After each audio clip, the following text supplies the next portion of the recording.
Mesdames, Messieurs, bienvenue dans votre magazine Sport Radar qui se propose chaque semaine de traiter des problématiques liées aux disciplines sportives qui sont pratiquées dans la sphère camerounaise. Pour ce premier numéro, nous nous intéressons au football jeune. C'est l'un des sports les plus prisés auprès de la gente masculine dès le bas âge.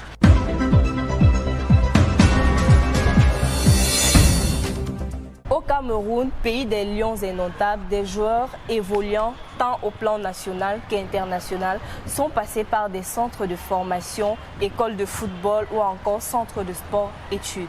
Aujourd'hui, dans Sport Radar, pour cette première édition, nous nous intéressons aux écoles de formation de football pour parler de la qualité de formation des jeunes talents au vu des nombreuses difficultés qu'ils rencontrent au cours de leur formation. En posture d'invité, nous aurons M. Michel Kaham, le vice-président de la Ligue nationale de football jeune. Mais d'abord, suivons cet élément.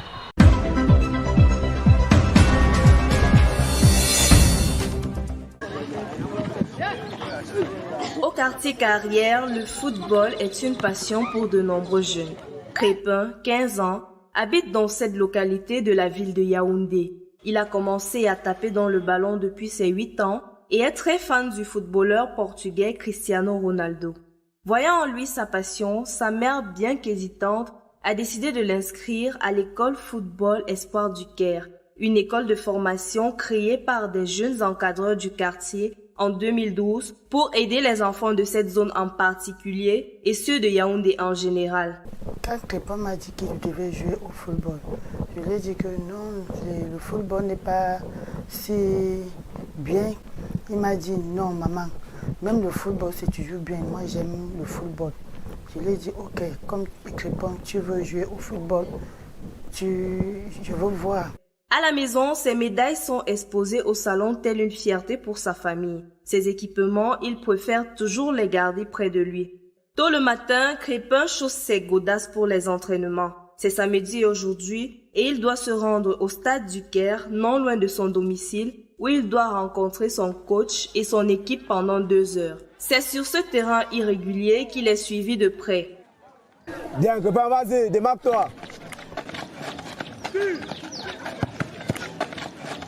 Son objectif, pouvoir jouer en Ligue des Champions comme son idole. Mon rêve dans le football, c'est aller plus loin que possible. Je rêve aussi jouer dans le club comme Real Madrid. Mais le chemin pour y arriver est parsemé d'embûches. C'est pas facile. Chaque jour, vous avez de se lever, d'aller aux entraînements parce qu'il faut l'argent quand on se déplace. C'est toujours nous-mêmes qui prenons toujours notre transport pour se déplacer. Et quand tu as manqué d'équipement, il n'y a pas assez de moyens pour acheter des équipements. Ces séances du week-end se doivent d'être intensives car le système de mi-temps imposé par la pandémie de Covid-19 réduit la période d'entraînement. Parfois, il rentre d'école à 17h30. On a juste 30 minutes d'entraînement. Une séance d'entraînement doit faire pratiquement 1h40. Lui, il vient 30 minutes. Du coup, pour qu'il progresse, ce n'est pas du tout facile avec la mi-temps. Les écoles de football ne sont pas subventionnées par leur fédération affiliée, d'où les nombreux problèmes qu'elles rencontrent sur le plan financier. La formation à l'école de football d'Espoir du Caire est tout d'abord un acte social. Tout ce que nous fournissons aux parents comme inscription à payer est fonction de la fédération. C'est à base du prix de la licence que la fédération nous envoie que nous tablons notre saison. Rendons-nous à présent au stade Terre Rouge derrière le restaurant universitaire Angwekele. Ici, c'est 3 écoles de formation qui se partagent simultanément l'aire de jeu. L'espace de jeu est délimité par des plots et des cônes. Cette situation est due à la multiplication des matchs sans enjeu, communément appelés 2-0.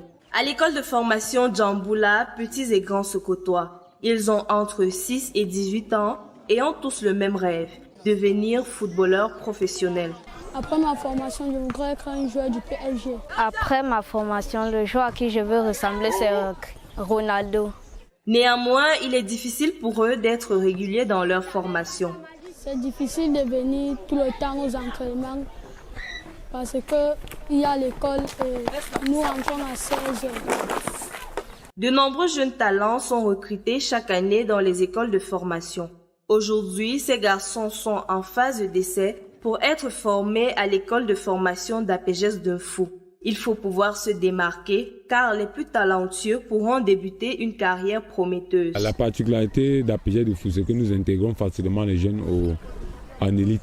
Comme cette année, nous avons 4 U17 qui vont jouer le championnat de première division cette année. Nous avons aussi les partenaires à l'extérieur qui placent beaucoup d'enfants comme les Ando Nana qui ont commencé tout petit ici, Serge Tabokou, Umgwet qui est à l'équipe nationale maintenant. Les initiatives privées maintiennent la flamme allumée et c'est sur la pelouse de l'annexe 1 du stade Omnisport que l'Académie nationale de football fait espérer des lendemains meilleurs. Chaque année, c'est des milliers de jeunes dans les 10 régions du pays qui passent des tests de recrutement pour intégrer l'académie. Seuls 50 jeunes sont retenus par région pour une formation en mode sport-études externat. Hakim a été retenu à l'ANAFOOT à ses 8 ans. Il en a 14 aujourd'hui et est de retour de Game of Change, une compétition qu'il a disputée au Maroc. Pour lui, comme pour plusieurs jeunes amateurs du ballon rond, le football est une priorité par rapport aux études. Ils ont pour la plupart les yeux rivés vers l'extérieur. Quand je vais grandir, j'aimerais jouer au Real de Madrid. Entre l'école et le football, moi je préfère le foot parce que c'est ce que j'aime faire, jouer. Mais avant tout, il faut montrer ses prouesses. Aujourd'hui, Marcel Kedji, éducateur licence B fédéral, donne de la voix sur le terrain. Ses collègues étant absents ce jour, il est le seul à gérer les jeunes talents. Ils sont séparés en petits groupes et reçoivent les instructions à tour de rôle. Pas facile pour certains d'avoir un suivi particulier. Quand nous nous entraînons au sommet, c'est quand même un coach pour toutes les équipes. Le coach ne peut pas gérer tout le monde en même temps. Donc c'est ce qui fait aussi en sorte qu'il y a quelques principes qu'il doit nous donner qui ne donnent pas souvent, le temps passe vite. Avec un coach et toute cette foule que nous avons ici au centre de formation, c'est assez difficile.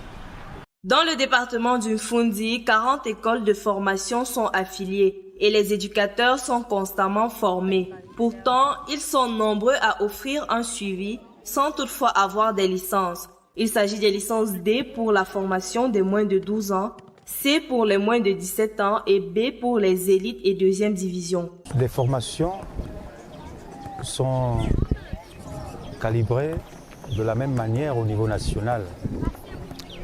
Déjà, la direction internationale est organisée sous une forme pyramidale. Nous, les conseillers techniques départementaux, nous sommes à la base de ce qui se fait dans le pays profond. Bon, la formation des éducateurs, elle se fait maintenant en 2 phases. Il y a une première phase qui est théorique et pratique, et une deuxième phase qui est également théorique-pratique. Les éducateurs sont bien formés. Le véritable problème, c'est la post-formation. Sur le plan des compétitions, ils ne sont pas suffisamment servis. Et ça fait que les jeunes ne sont pas très compétitifs du fait qu'il manque de compétition fédérale. Le chemin est encore long pour ces adolescents qui rêvent de prendre la relève des Lions indomptables actuels et pouvoir un jour fouler les plus grands stades du monde.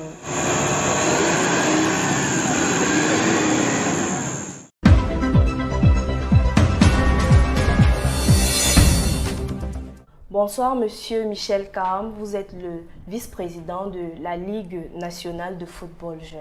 Bonsoir. Alors, de nombreux jeunes footballeurs se forment dans des centres qui ont des difficultés à leur octroyer les conditions nécessaires pour une formation de qualité. Comment la commission de football jeune travaille-t-elle avec les centres de formation? Ils sont pour la plupart mal outillés, à l'exception de ceux qui remplissent les conditions de centre de formation, comme l'école des brasseries, la Kaji Sports Academy, Dialakwan. Je crois que ceux-là à peu près qui ont des infrastructures d'hébergement, qui ont ce qu'il faut pour encadrer les jeunes. Tout le reste se verse dans ce qu'on peut appeler école de football, plus ou moins. Nous sommes, au niveau de la Ligue, en train de faire un recensement national pour pouvoir classifier par catégorie toutes ces structures de formation, ce qui nous permettra de les encadrer au mieux. Depuis 5 ans, la performance des équipes nationales jeunes est en baisse constante. Qu'est-ce qui peut expliquer cette contre-performance? Comment est-ce que vous travaillez à remonter la pente? La Ligue de football des jeunes n'est là que depuis 1 an. C'est vrai que pas mal d'équipes ont été laissées à leurs soins et se sont battues comme ils pouvaient. Et il n'y avait pas un accent particulier profond mis sur la formation. Ce qu'on est en train de faire aujourd'hui, de mettre sur pied, c'est que ça appelle certains financements, ce qui est en train d'être fait. Il vous a dit que le comité exécutif actuel, avec le président Samuel Eto'o, est en train de faire un large recensement pour pouvoir déjà avoir tous ceux qui sont concernés par le football des jeunes. Puis après, il y aura certainement une mesure d'accompagnement pour pouvoir les aider à former dans de meilleures conditions leurs différents athlètes. Plusieurs jeunes Camerounais rêvent d'une carrière professionnelle dans les grands clubs du monde. Les conditions au pays ne semblent pas très favorables. Comment redonner espoir à ces derniers? Le nouvel exécutif actuel a imposé aux clubs professionnels d'avoir des écoles de football en leur sein. C'est-à-dire qu'on leur a donné des subventions, je crois que c'est 5 millions par club, pour qu'ils puissent créer en leur sein des formations de moins de 15 ans et moins de 17 ans. C'est déjà donner une porte pour un meilleur encadrement. On va certainement relever le niveau, ça c'est sûr. Mais cela n'assure pas forcément leur intégration après la formation. Ils ne sont pas tous destinés à jouer au football. Qu'est-ce que vous pensez qu'il va falloir faire pour intégrer le maximum de joueurs après, à la sortie de leur formation?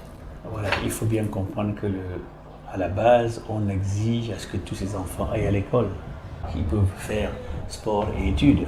Et après, ceux qui ont réussi font partie faire professionnel et ceux qui n'auront pas réussi auront quand même un petit bagage scolaire pour se débrouiller dans d'autres plans de formation. Merci Monsieur Michel Kaham d'avoir répondu à nos questions. Merci de vous avoir rencontré et je suis là disposé à répondre à vos questions autant que vous le voulez.